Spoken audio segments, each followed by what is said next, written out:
Welcome back to another episode. I'm your host, Vincent Green. I'm your host, Noel John Toohey. We got Carol Mack in the back, and this is MDK Presents Michael MacBroom. Is it MacBroom, isn't it? Or Yes. MacBroom. So Michael, tell the folks who you are and what you do. I'm a filmmaker from Belfast, and I make films, not surprisingly. I like when people keep it simple. I actually think you just did it wrong. An excellent job there. That's good. No, I mean, I wear a lot of hats because I'm a one-man band a lot of the time, but I also work in crews, write and direct, that kind of thing. But that's the thing I love doing, but it doesn't always pay the bills. So you're often out shooting documentaries or shooting other things. So I do camera work, editing, all sorts. So it's all in that world, but lots of different things, really. It's not the case a lot with independent filmmakers. You're kind of like a jack of all trades. You were talking to Adam Cahill, and he said the same thing as well. He's kind of like a bit of a jack of all trades. He's editing, the writing, producing, directing. You're kind of, as you said, a one-man band kind of thing. Like, I think you have to. It's unfortunate. I mean, it's just a sign of the times. 20 years ago, it was. I remember a mate telling me he used to work for the BBC, and he said that they sent. There was a thing on the punk scene in Belfast they were doing, and they sent 12 people to do a 5-minute TV segment. now they wouldn't. Like, there's no way. There was one woman was hired just to sign forms, and you just think like it's the opposite. I mean, that was probably too many, but now it's you're expected to just go out yourself, and it's and it's not always for the best. I think you don't do as good a job whenever they do that. I think you're better having at least a small crew when you can. But yeah, that's just the way, sadly, things have gone, I suppose. So when sorry, Vinny, go ahead. Oh, sorry, I was just going to say. So when you're making movies, you prefer small crew, keep it streamlined and more mobile, is it? Yeah, I mean, I've never really had the opportunity to work with a big crew because I've never had a very big budget. But I did a short there, and there was 10 people in the crew, which was fairly large for me. But only the feature that we're here to talk about, there was one day it was just me. A few people were sick and problems happened because it was a no budget thing, and I ended up directing, shooting, lighting, and setting up boom mics on a stand, and this kind of, which is ridiculous. But it's the jack of all trades, master of none kind of thing. I think I got this. Well, no, that's fair enough. Okay. Oh no, I wasn't. It's like no. Hopefully, there's some things you're better. Like, I'm not very good at like I wouldn't harm myself out as a sound recordist, but if I had to record the sound, I could do it. Do you well enough? But I'm not. Do you think because of, I know you said there's like slight limitations because of the smaller budget, but because you're so involved in all the different elements of the process, maybe it gives you the opportunity to tell your story in the way you actually wanted it to be told, in the same style, the lighting you mentioned, like little different things like that, because of the input you've had in the different little segments of the story making process, that it gives you a chance to kind of tell the story the exact way you wanted to, even though there is limitations with a smaller crew, but yet you have more of an input overall, you know? That's very true. Yeah, well, that's a glass half full way of looking at it. I mean, it's how you look at it, but yeah, it's control. That's the thing. If you the more things you do yourself, the more control you have. It's just a trade-off between that and what you can do, because there's other sacrifices are made. You know, you can't have the right locations, or there's certain things kind of slip. I can't do production design, so I just had to hope that the locations were okay and all this kind of stuff. So it's a trade-off. But I probably, even given the opportunity, I think I would still go towards lower budget for the, as you rightly say. I think that the freedom where you can kind of, you can sort of, to an extent, do what you want, or at least how you might want to approach it, or see it in your head. But we did that with this film. We were able to an extent, I'm very fast on this with scripts. I'm not particularly wedded to a script. I use a lot of improvisation. Can't really get away with that if you're very well funded and you're based on the script. There's only so much you can. You have to answer to people. The more stricter parameters. Yeah, stricter parameters. You actually have to. The more people with ventured capital, obviously, the more people you have to answer to. Like when I'm going to segue into the film here. I was watching this film. I kind of welcome to Northern Ireland. Welcome to Northern Ireland, and I remember thinking, like, sometimes you're watching a film and you think, like, oh, this guy grew up on this director, and it's an homage to this and this. But I felt like this was a story, but inside of it was a love letter to Northern Ireland, warts and all, because it had a story, but it actually had touched upon some of the socio-economic issues that are there that I didn't know about, as well as touching upon some of the beautiful history, the architecture that is there that I also didn't know about. So I felt like I got a lesson in it, but it was a warts and all. And it was my favorite scene of the movie, and I cannot compliment you on this enough, is where, our main character, Johnny. Yes. No. Yeah. That's terrible. I can't remember. Okay, it's bad when I Johnny. I never think about the character's name. Yes. And yeah.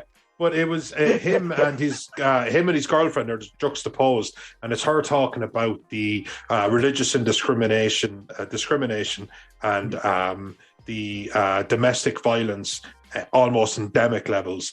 And then it was juxtaposed. I just thought it was so well done, against him giving a tour and talking about the beautiful history and the beautiful culture and the people being accepting of everyone but each other, and a lot of jokes.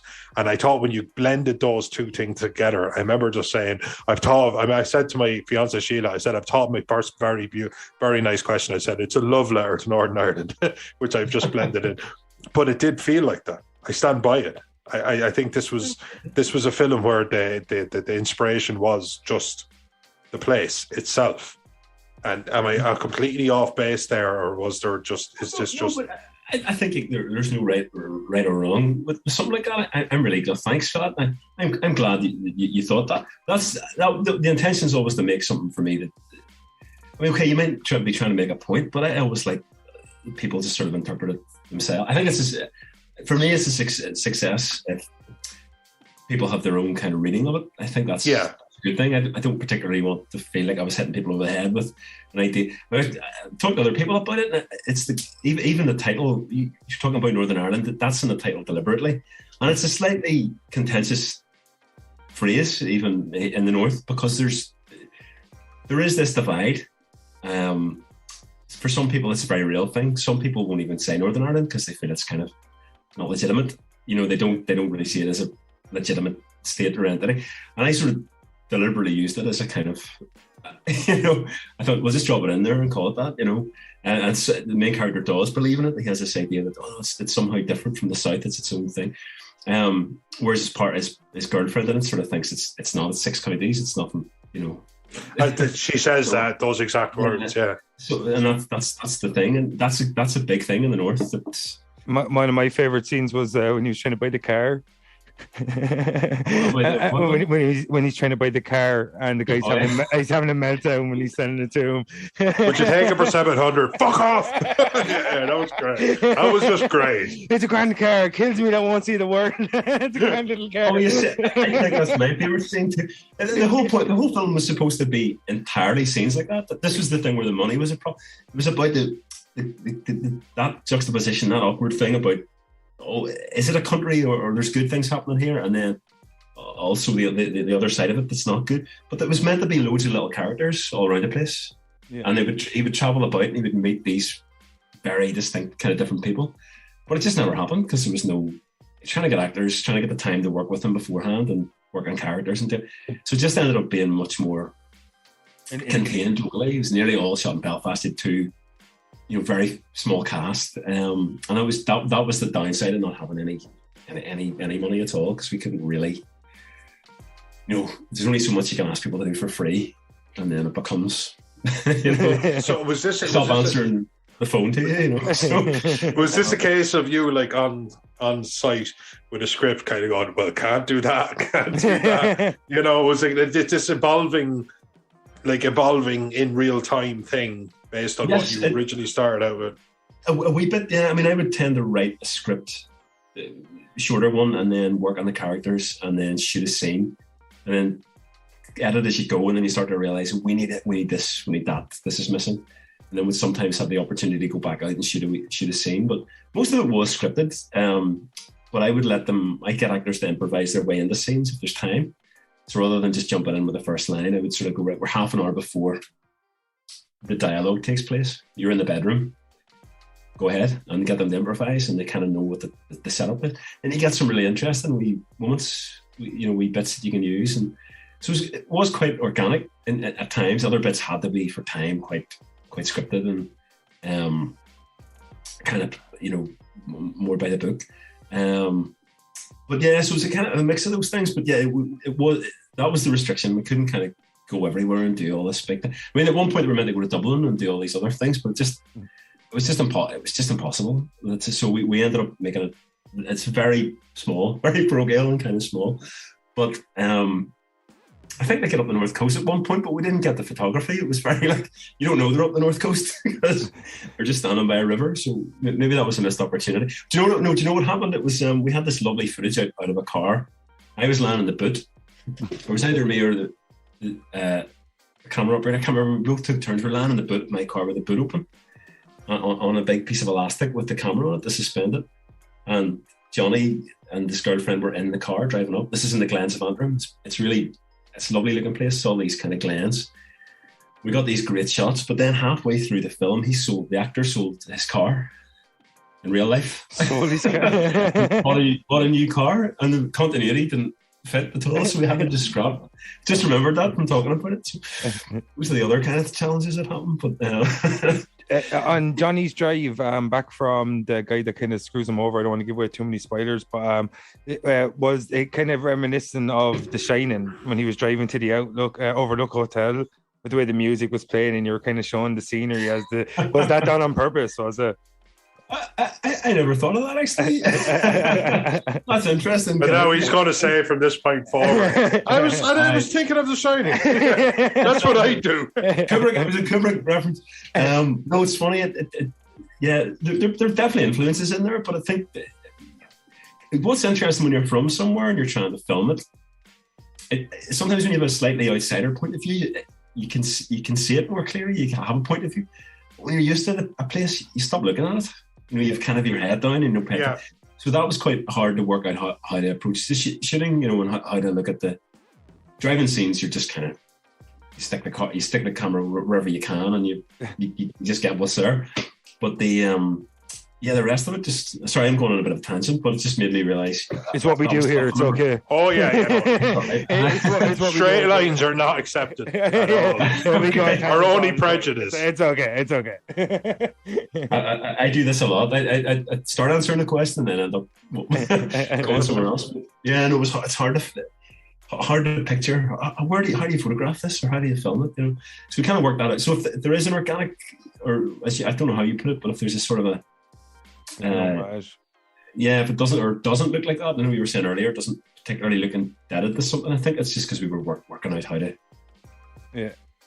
trying to approach it like we landed there as aliens going, right, imagine we've never been here, how do you shoot this, or how do you frame it, but some of that stuff like you're talking about when he gives the tour, none of the extras turned up one of those days. We just filmed those 3 scenes. There was no extras who said they'd come. There was 200 people online. Oh yeah, we'll be there. Nobody came to one of them. Fair play to the people who did come, but that last scene where he's talking about all the great things, I just had him in a close-up. There was no one. He wasn't talking to anyone. There was nobody else. There was no audience. So it's the same thing with the women's rally. There was about 7 people. We just had to sort of cram them in, make them. But in the script, it was sort of like 200 people, and all these things would happen, and they would. But yeah.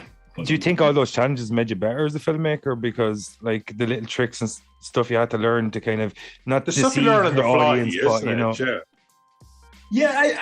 do, and I've always said to people, if you want to be a good editor, don't edit high-end stuff. Go into community filmmaking, because the more difficult the footage is, the more things that are missing and the problems are, the more you learn how to solve the problems and fix things, and you have to be very creative. I always think if you got handed TV footage shot in 3 cameras, every angle is perfect. You have decisions to make, but I'm not saying it's easier. It's just a lot of those problems are taken. There's less problems to solve. So I think sometimes having the restrictions gives you a wee bit of. It just I suppose it gives you. I quite like having it to some extent. If it's sloppy or unprofessional, it's a problem. But if it's a few restrictions aren't a bad thing. I do think it can make you a wee bit more. Well, you learn tricks, I suppose, as you say. Maybe you mentioned tricks. It's you learn little things you can do, and you think, I'll do that again. Yeah, and it's all learning. Considering that, like you were saying, a lot of things changed based on actors, budget, time constraints. That X factor Like you just can't, like the guy selling his car, what have you. What was the idea of this film when it was born in your mind, or when you first approached it? What was it? Because it seems like Johnny's story is quite linear to me, and it's really well played out. But I also thought that Northern Ireland was the supporting actor. So what was this film when it was born to you? Like, in your words, what was this film? It stemmed actually from a shot, like an image. I used to drive into the town and go behind the city airport. It's a tiny airport, Belfast City Airport, and you can see the runway. You know, the runway lights. Mm-hmm. Like you can see it in the opening shot of the film. But I used to drive past that a lot, and it just made me start to wonder why people were coming specifically to Belfast. And where I was working in the town, increasingly over the last sort of this was maybe 10 years ago, I started noticing people, tourists, whereas you'd never really seen tourists, not en masse. You saw the odd tourist, people came, but this was like groups and groups of, you know, like any other city. Yeah, you got groups of Spaniards and Italian people and Japanese, and I was amazed how many people. I used to ask them, you know, what's the draw? Because if anyone came here, I'd always say, oh, you should go to the west of Ireland. It's beautiful. I would send them away. Yeah. I never really, I couldn't work, didn't value it myself. Grass is always green. Everyone basically got about where they live. You're like, well, why would you be here? But a lot of people I know who stuck it out. Some people just stayed here for any time, really fell in love with it. Like I have an Italian friend who ended up getting married in Belfast. She thinks it's the most romantic city in the world. She met her now husband here. Slight tangent again, but that was the idea. It was I was trying to work out what the appeal was, and then because there's a lot of, I live here. Kids, you don't see it. No, you already touched upon it that you don't. You're in it, and it's beautiful, trees, but you don't see. Yeah, the woods for the trees. There you go. That's perfect.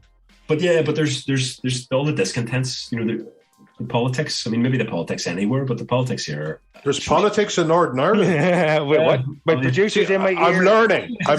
Yes. I wanted to steer clear of the troubles, but so your main character, Jim, you know, the man, the sort of man, shady man behind the phone, he typifies a lot of people, as exaggerated as he seems. I was worried he might seem caricatures, but if you met our politicians, you'd realise he's probably a fairly lightweight version of one of them. I've met like 6 of him. Like in my lifetime, I met like 6 Jims. You know, that kind of way. Loads of them around. So that's where it all came from. It was just the frustration with some of those things, and then it was working out how do you play that out. And instead, I thought, could it be somebody from another country? I was never going to get an actor, so it became tour guide's perfect because then the audience get to hear, you know, the history. You know, you can. It's a sneaky way of doing the exposition. He can talk and explain the plot, and you can understand, and it's in a legitimate way. You know, so I think that was the crux of it. Anyway, if I was to put you on the spot just a little bit and say that there was Johnny's girlfriend, whose character name escapes me. I do apologise for that, but she was working with abused women. We've watched too many movies. Who's watched so many movies, but she was working with women who were vulnerable, to say the very least. And from the northern of Ireland to London or wherever it was, and a lot of these women were in domestic abuse. A lot of these women were getting abortions and stuff like that. And again, as I said, my favourite scene of the film is when she is addressing that juxtaposed against Johnny, talking about the beauty, the architecture, the history of the city. Was that on purpose? Was that something that you wanted to draw attention to, or was it just literally a dramatic plot-telling device? Or it sucked me in, is all I'm saying. Very much. No, that was really deliberate. I remember thinking that scene when I was writing it. I was thinking, that's good. That's, you know, cut it differently from how it was scripted, but I remember thinking that sums up to me what the film's about. If there's a political level to it, that's it. It's her basically trying to get these women out and talking about it at a rally.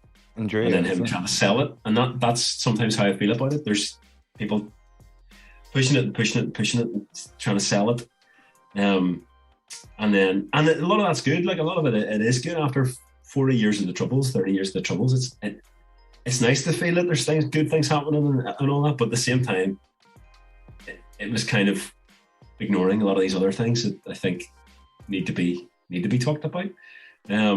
So I'm just interested in those contradictions, big contradictions and contradictions and small ones in people. So yes, very much deliberate.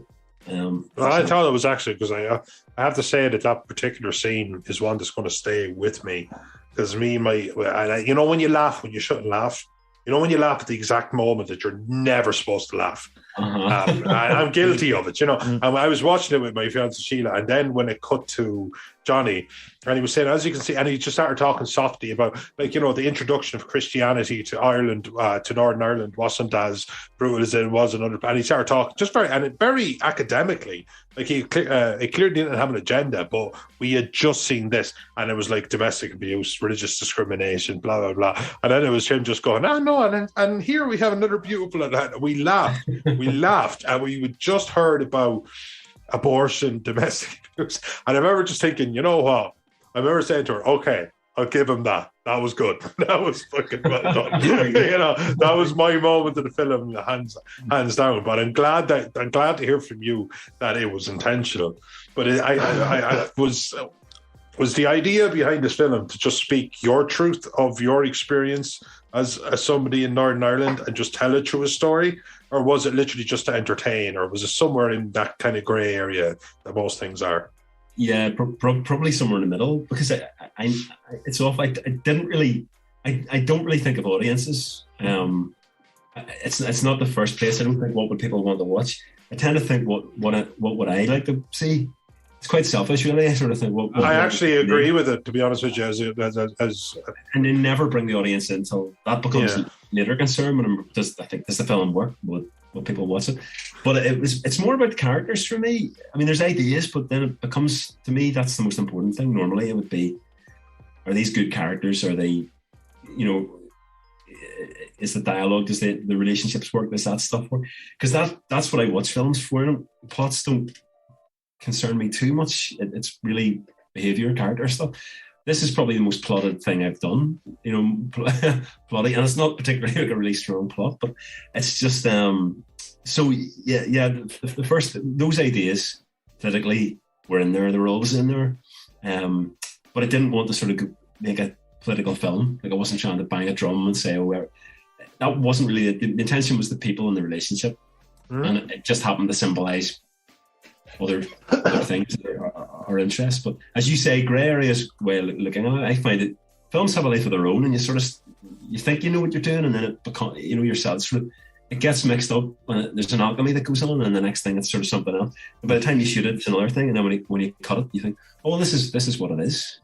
And you know, it's, so if it's political to you, yes, it's political. No, I actually you talked about human issues. I wouldn't know from watching this film where you appear on different political spectrums that somebody would like to ask questions. I genuinely didn't. You spoke about hypocrisies, and I thought it was somewhere where that built itself on the idea of this, but what about this? Or if we believe ourselves to be this, then why do we have an endemic of, like, oh God, there was some like, I actually ended up learning a lot. I know more about Northern Ireland from this film than I'll ever know from any film I ever watch again. I do believe that.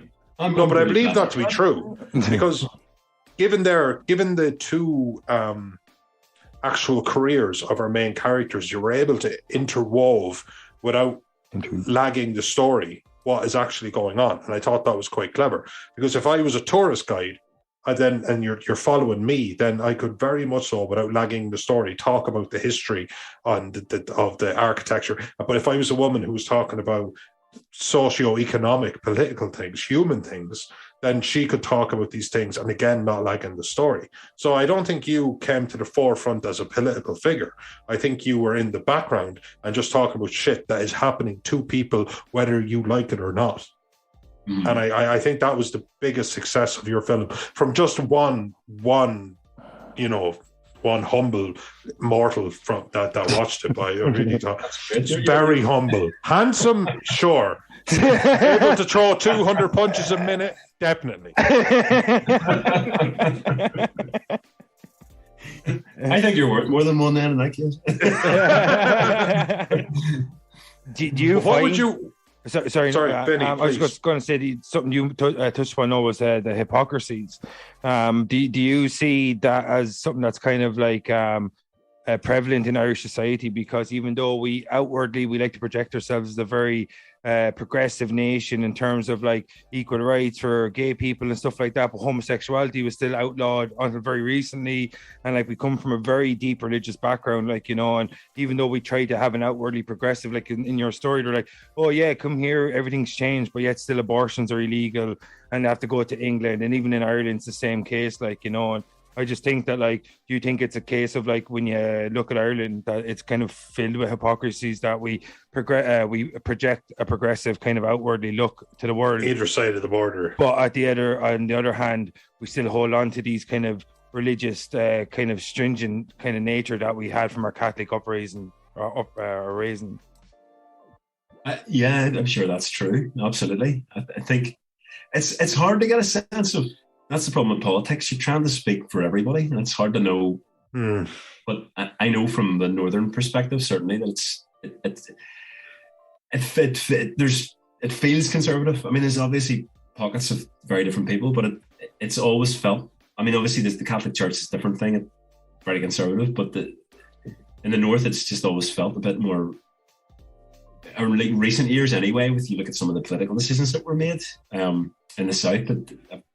The North's kind of, I feel like it's kind of lagging behind, you know, and yeah, but underneath that, I think there no doubt is that hypocrisy. I think if it's not, you got the social values that may have changed or on the surface have changed, but what I see Ireland, North and South haven't done is to embrace this very sort of neoliberal, it's a capitalist thing, really. You know, sometimes I don't want to say sold out, but I just think. That's where it's gone. You know, there's a lot of version, and that's what I'm seeing happening. Americanization of our culture. And it became very quickly, you sort of think, well, we're going to have some sort of solidarity now. And you think, no, we're going to buy massive cars. And it's a good time. So hence the other figures in that, the money was part of that whole thing. And the office manager woman, Andrea, she calls herself, typified that kind of these people who I think 30 years ago in Ireland you never saw. Yeah. And they're now appearing, a lot of these kind of people. Very materialistic. Yes, this kind of new money kind of thing. It's something that I've seen springing up locally, and I've definitely seen it. I think I noticed it in the south a bit ahead of the north. I could see it the same, but it's very similar sort of thing. It's just something you'd never have. It's just maybe a change in the way the values are, you know. It's something you didn't really see much of, and then now it's very like. Money culture is a big thing, you know, and it's you know, or at least Northern Ireland doesn't own that. You know, sorry, that sounded like an attacking statement. So I'm just saying, it's just very true across the board. He's just incredibly loud. He doesn't mean anything. He's just very loud. Yeah, absolutely. No, I noticed that. I think it's a North South, it's not an All Ireland thing that's happened. You know, it never. It is a relatively new thing, but. From a dramatic point of view, it's interesting as a filmmaker because it opens up a whole host of other kind of characters and people that you sort of think, well, that's because I mean that was my favorite one, the Andrea character. I think she could have had a spin-off film. I think, you know. Yeah, no, she could have gotten. She was just like the positive angle and there's that whole thing. There's like truth is great. But can we sell it? You know, he was that character as well. And I think, I mean, I was so infuriated with the Jim character, just infuriated. Because again, it's I think he expanded every contradiction that I think people he typifies the generation to me. Like, because like one thing I've looked at is like when you look through the history of the world even, but look through the history of our nation, the generation that preceded our own parents' generation, a lot of the time they kind of built up the people around them and built up their kids or whatever. And I found that like there is a generation there that was kind of me, and that's what that Jim represents to me. That people, as I said to you, I met like 6 Jims in my life. That a lot of people from that generation are kind of like they will kind of screw you over because they're in that kind of entrenched. And it's like when they were coming up, they didn't have a lot. So now that they have a lot, they want more and more and more. Yeah. And it's kind of like there is that generation. Instead of remembering that they didn't have it. Exactly. Yeah. And trying to, wealth. Yeah. Yeah. The kind of, kind of a hoarding mentality, you know? Absolutely. We all agree that Elon Musk is a great person. He makes cool cars. Did you not see? I just want to make sure everyone's on the same page of how amazing a person he is. Cool. Oh dear. Well, what can we expect from you, Michael, if I was to speak to you in 5 years? Would the films that I would expect, that the creative projects, like, would you delve? There's something about, there was a gritty realism, what you do, and is that what you enjoy? Is that what you are about? Or is that just, because again, obviously I've just seen this one project, or is that just a flavor and you could go into absolutely any other genre?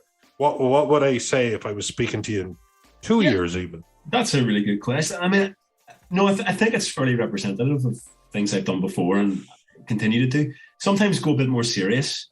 And it would carefully call it a comedy. Like, since then, I've done a comedy short, shot in the summer there, and then I've done a much more serious. Name drop. Just shameless self-promotion, man. Go watch the name of the show. It's called Camera Club. And it's a short. It was a no budget short, but then there's a good picture.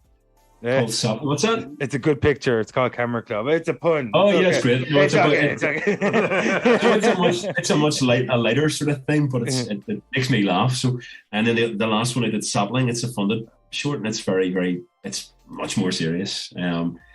Sort of very visual piece, but it's quite representative. Welcome to Northern Ireland. I like semi-improvisation, character-based kind of films, and I'll continue to do it. I just don't think in 2 years, I don't think I'll make another feature. It's actually the third feature I've made since around 2007, and they're all no budget because the funding is nearly impossible. Impossible. So, particularly how I like to work as well, no one's going to give me money because I like to have a short script and then work it out as you go along, and getting the trust to do that. So at this stage, I'd love to say in 2 years someone would pay me to do that, but I think I've 2 kids in fairly recent years, as of about 6 years ago. So it's getting a feature is a lot of work, especially when you're doing half of it yourself, giving lives, cooking for people. So how much money could you get for the kids? I don't know. I mean, to rent them out to people. But they've been. I think the kids have been. Certainly, the wee girl's been in every couple of films as well, but shorts. I think I just have to go back to doing what people normally do when they start out, which is shorts. I sort of did it the wrong way around, and continue making shorts because I do like it, but I think I'm gonna. Last short I did there. It's only in November. We shot it. Big massive camera, big Arri camera, all a kit, and it was slow and it was in some ways a bit frustrating. So I think I'm just going to go back to the roots of what I like doing, which is just camera on the shoulder. Doesn't matter whether it's a named actor or not, and you just shoot, improvisation, shooting this. I love it.